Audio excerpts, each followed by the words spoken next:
Mana shu territoriyadan aniq bilaman siz u qidirib yuribsiz. Sentral apteka atrofidan 3 xonalik 2-qavatdan yevro remont qilib qo'yilgan tayyor kvartiramiz. Hali hech kim yashamagan pachka holatdagi bu kvartira. Uyimizni zal qismidan biza toza remontdan chiqqan uyimiz, konserlari, pardalari, oyoqdagi gilamlari hammasi qo'lar ekan.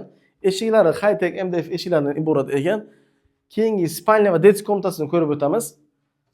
Bu tomonda uyimizning spalnya qismi, aboychalari ham did bilan tanlangan ekan bu xonamizda. Tayyor holatda o'tgan kvartiramizni. Keyingi dets komnatasini ko'rib o'tamiz. Dets komnatani ko'rishdan oldin bu tomonda kladovka qismini ko'rsatib o'tmoqchiman. Kattagina kladovkasi ham ega. Remont qilib qo'yilgan akkuratli holatda. Dets komnatasini ham ko'rib o'tamiz. Kattagina dets komnatasi. Kirib yashashga tayyor bo'lgan uyimiz bir oila mazza qilib farzandlar bilan yashashga mo'ljallab qo'yilgan kvartira ekan, qadrli obunachilar. Bu tomonda sanuzul qismi alohida holatda. Hojatxona qismi. Bu tomonda esa vannaxona qismi. Oshxona qismi bemalol o'tirib ovqatlanishga tayyorlab mo'ljallab qo'yilgan ekan. Gaz shochkalari elektronik o'zgartirilgan.